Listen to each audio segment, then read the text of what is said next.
Hey, welcome back. We are on week 29, and guess what?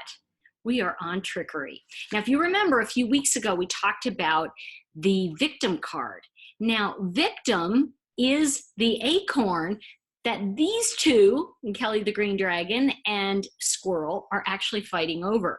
So we first met the acorn, and now we're meeting Kelly the Green Dragon. Now, remember, I yawned a lot. Sorry, guys. Whew.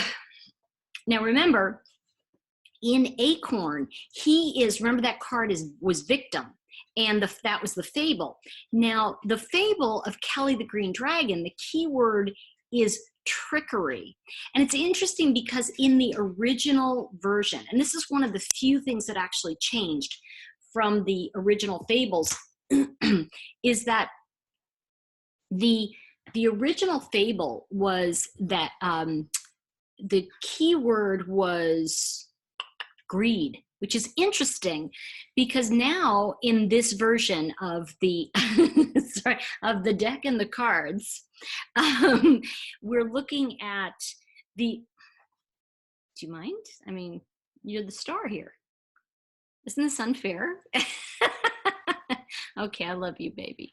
In the original deck that I did, it was greed. Now it became trickery. Now what's interesting is either one. People go, oh, I don't want to be greedy. I don't want to. Here's the thing I want to say about the trickery card is when we look at trickery, I want you to know this is kind of where I got and it came from victim as well, but the idea of what opposes exposes. So the truth here is that, and I say this all the time, we manipulate when we're afraid to ask for what we want. So it really comes down to we manipulate when we're afraid to tell the truth because we're afraid to ask for what we want. Things are like getting unplugged over. Buddy, okay. He wants to go out and play in a minute. I know what you want. So as soon as I'm done, okay? So the thing about Kelly the Green Dragon is that the idea here also is that the original quote from the fable, the tempter is as guilty as the thief, really came from the idea of the keyword being greed. But when we look at trickery, it also works very well. So the idea here is that if we look at what opposes exposes, we can really say it's not so much that you're going to be tricked or that you're tricking someone else, but it may be actually the idea of, that he just makes me sleepy. I don't know what it is. I don't know if you have pets, but like they lay down and you go. So, so anyway, the point with this fable is that both of these characters are basing their lives on fear, and it's fear-based. So when you read the fable, I'm very curious to hear what you think about, looking at the two different behaviors in the fable and seeing the behavior that each of them is displaying. What kind of fear do you think is underneath it? And so that's something I want to say too, is that when you look at Kelly the Green Dragon, and I've seen this card come up in readings and I've looked at it, and sometimes I'll say, because Kelly the Green Dragon is the lead character, because that's the title, right? However, I'll say, when I look at Squirrel, it's like, did you start trying to outsmart someone and then they got the better of you? And the truth is that that's exactly what happened. I was working with a client who was a woman who was going through divorce. And it started out where her husband was really trying to trick her, And if you think about it, Squirrel is really doing that in the fable. But what begins to happen slowly is that dragon gets away with more. However, what's really key here is that in a funny way, they both lose. And the other thing about this fable is that if you really look at it, they also both win. So it really is kind of like a draw. There really isn't a victor in this. But what becomes important is that cliche of it's not whether you win or lose, but how you play the game. So watching each of these characters very closely in the actual fable and seeing which energy you relate to more is going to be indicative of what's going on with you. And remember too that, you know, a fable may really make you angry. It may annoy the crap out of you. I know for me, like I've sometimes read them and went, oh no. I mean, there's one or two cards that I literally go, oh, I just don't like this card. And it's because I'm having those issues come up, or I'm working on certain things in my life that are related to that. So just to say that, I think that Trickery becomes a very challenging card for people because it is in the heart chakra. And the other thing I want to point out is it is the 6th card of the heart chakra. 6th chakra is family dynamics, intuition, our intuitive knowing about things. The thing about Kelly, the green dragon, is in some ways, if you know the tarot, it's like the Tower card. It's kind of an inevitable coming of something. So something's coming that's going to be, it's going to destroy itself, but it's not necessarily a bad thing. It's just that there's just no way around it. You know, both of these characters, neither one really wins, you know, and I think that's key to it, is that when people see the card, they'll go, oh no, Trickery, oh gosh. And I really want to underline for all of you that it really often is what opposes exposes. So when you look at something face value like that, you may not get the full breadth of what is really going on there. So I encourage you, when you look at the picture in the book and you really get a sense of what's going on, kind of get a sense of, oh, what's the season? What's the imagery?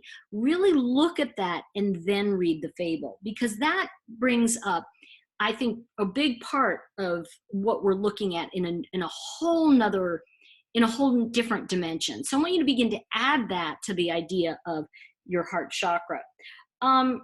Let's see. Oh, I didn't know that. It's like, okay.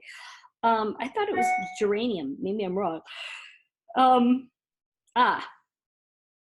Okay. It reminds us that when our heart fears rejection, we almost always play the role of the victim or victimizer. So it really can be, we can default to either one at any time. And the other thing that comes up here, and I know it's come up in other stories, in other fables with different weeks, is that idea of, our 2 greatest fears being the fear of losing what you have and the fear of not getting what you want. And so either one of those things happening can be like really a challenge for us.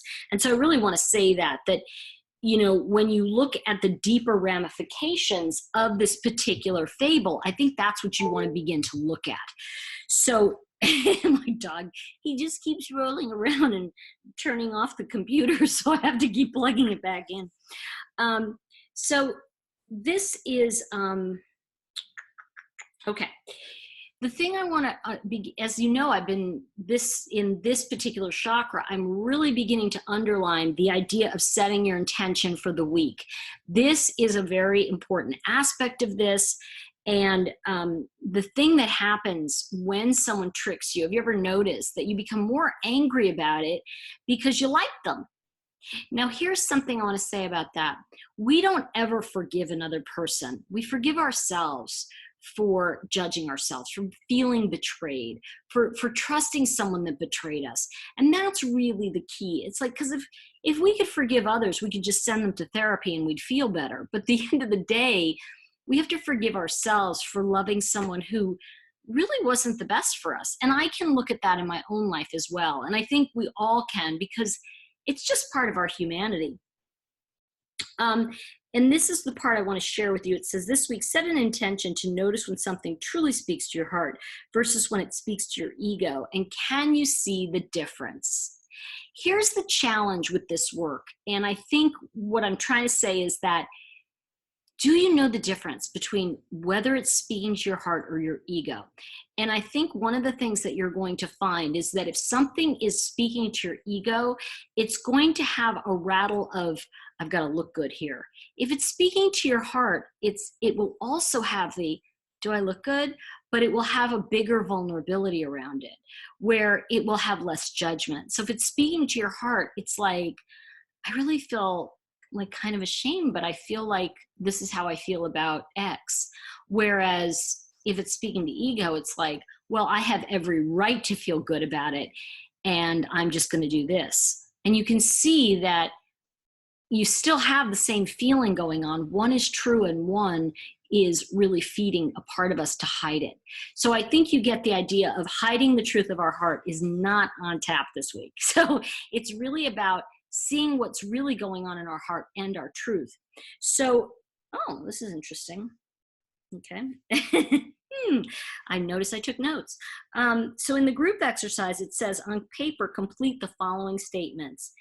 If I asked for what I truly desired, it would be blank. The reason I don't ask for what I really want is blank. So it's actually in the group exercise on page 129. And I do encourage you to go ahead and fill that in and make sure you do the journaling and make sure you look at the color of Kelly green and all of the things in this fable this week. Because I think one of the things you're going to notice is once you read the fable, the flower is beginning to bloom. And yet it isn't until you get the other parts of it that the fragrance begins to fill your soul. So I really encourage you to go through everything this week. And again, be gentle on yourself. Remember not to do it perfect. And yes, for those of you who are wondering, that is the Taiwanese version of the Chakra Wisdom Oracle cards. So I couldn't find my computer's on the English version. Okay, I will see you all next week. Below, please leave your comments about what really struck you, about the reason you don't go for what you want. Have you ever thought about that? Go ahead and comment below. And if you want, you can also write down, if I really did ask for what I want, it would be blank. So I hope to see you next week. I am just really enjoying this series with you. And please, please, please tell your friends, share, and like the video. It does help in ranking. And I hope you have a really, really blessed week. See you soon. Bye for now.